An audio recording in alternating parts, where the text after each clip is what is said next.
All right, now it is time to shift our focus. It's time to get into a little bit of in-depth breakdown of what we thought about the Lions 2022 season. We're going to start on the offensive side of the ball because he's always on offense during cuffing season, baby. It's my man, LL Cool Torrance, man. Talk about that Lions offense, brother. Offensively this season, we had one of the better offenses of this in the NFL. I don't know the rankings just yet, but dang, and I was trying to remember what I sent you guys a screenshot of one of the stats from last night. But at one point, we scored 30 or more points 8 times this year. That was first in the NFL. Just not monumental, but just the improvements, man. We gave up, even though we didn't necessarily have the best passing defense. We gave up less passing yards than we ended up turning out. We caused more turnover. Well, we caused more interceptions. We caused more turnovers overall, but we caused more interceptions that we end up throwing out there. So shout out, and that's a good sign of improvement from our quarterback. Of all the things he could have did this year, he stepped up. He did exactly what a lot of us said that he should do. You know what I'm saying? It was times this season where he didn't, but ultimately, he stepped up in a way that helped us all get to where we need to be. So, shout out to Jared Goff for that. I know I hate him, and I'm waiting to hate him again. I'm not gonna lie, but but I'm also waiting for him to do what he needs to do as well, because I think that he can. I think that he can, and I want him to do it. But the moment that he don't, I'm gonna want him out of here. But overall, just a decent offensive season. I'm okay with this season. Could have been better, could have been worse. Nothing's 100% around here. I'm okay with it though. It wasn't. I would call this maybe a successful season. It exceeded a lot of expectations. I've said that before. Definitely exceeded mine. We showed what we can be. We showed what we are. The running game, how long has it been since we've had a running game at all? I don't know. I would like to know if I'm certain that I'll find this soon, but we've had, this is our most rushing yards and how many seasons we finished with 2,100 rushing yards, or over 2,100 rushing yards. Yeah. I'm certain that's far and away the best rushing season that we've had in probably 20 some years. So build on that, The first 1,000-yard rusher since 2013, right? Since Reggie Bush. Yeah. Shout out to Jamal Williams, Swaggy, and whatever the hell he said on Sunday Night Football. I saw he was speaking another language. Even though I know what he was talking about, I don't know what he was saying. Oh, but, the anime introduction. Yeah, something Kaze, something. He said it in a yeah. But shout out to him. Finding with us. We dogs, yes, that as well. That's the most important. That was the after game speech when he was saying, he went through some things, but yeah, don't let the tears fool you. It's all dogs around this mug. So yes. Jamal Williams. But offensively, man, we going forward, man. We could definitely be one of the better offenses in the league. That's not even something that I necessarily rely on or bank on or even, value. Like, I don't even care. I mean, I like to have a decent offense, but I'd rather have as good offense as we do defense. But I think that's coming together as well. But offensively, we were decent. And it was spearheaded by everybody's friend, Jared Goff, and the run game. Of course, the run game kept us steady. Jared Goff kept us out of some bad spots when we could have got worse. And thankful for him, he didn't make it any worse. So shout out to the Lions offense and moving forward.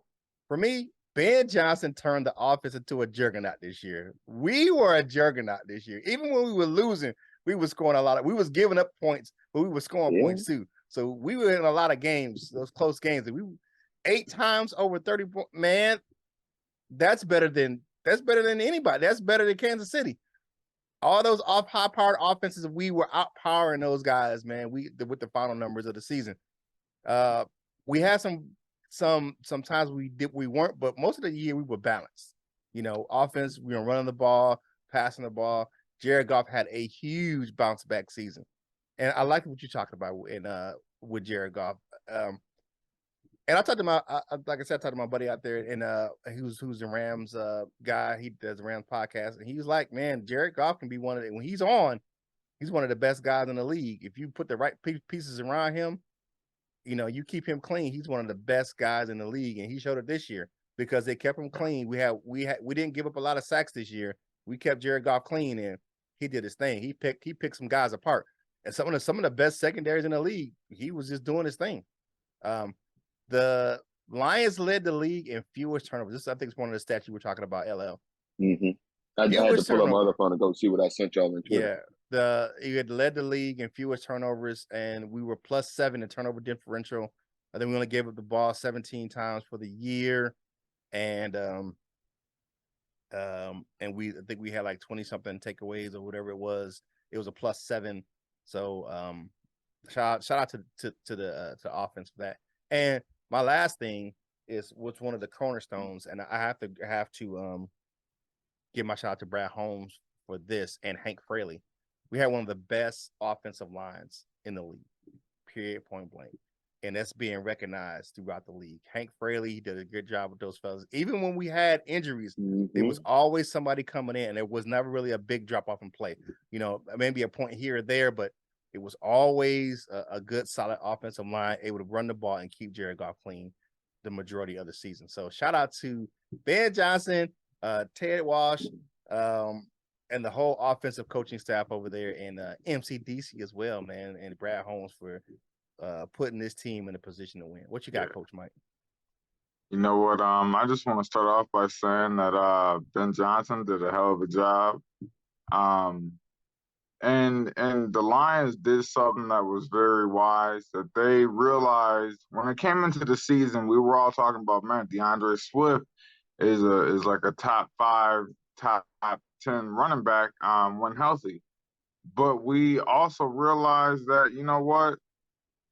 If you look at, like, I always use Alvin Kamara. I believe that DeAndre Swift is like Alvin Kamara, a lot of similarities. And you look, and they're always their best used when they have a power back.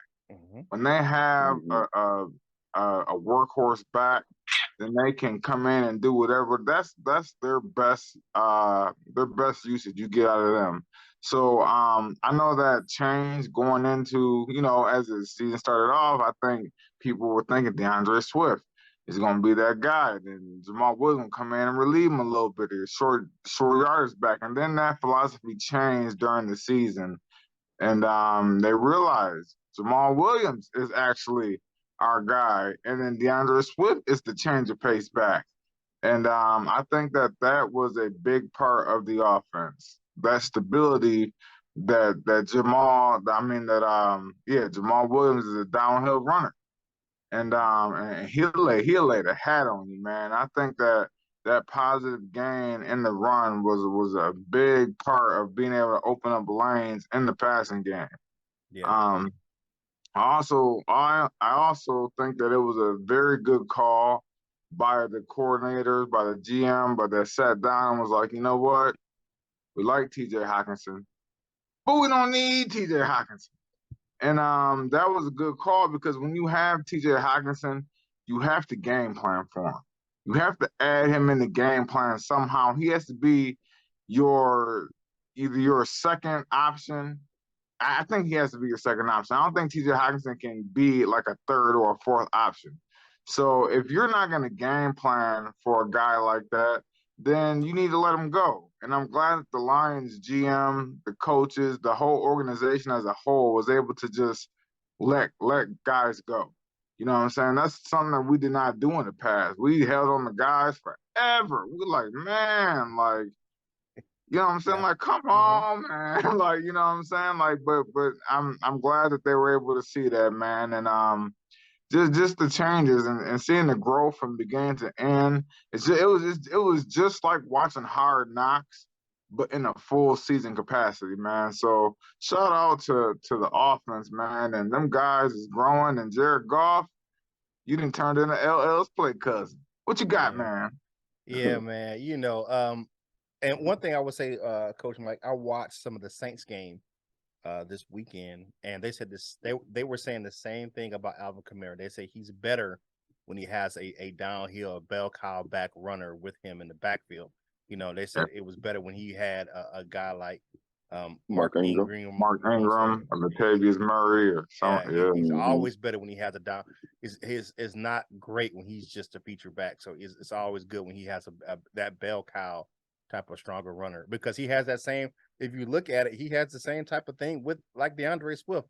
When they try to make him the bell cow, he gets tattered with injuries, and now then he's missing time because the workload is too much on his body. So it's best to have him as a change of pace, and then like a spell him, have him be able to spell someone else, and you can rotate them in the game plan. But it's always good to have those guys to have even when Roger Craig played, old school back in the 90s, he always had, what I'm saying, it was always another back that was there. Dexter Carter, Tom Rath.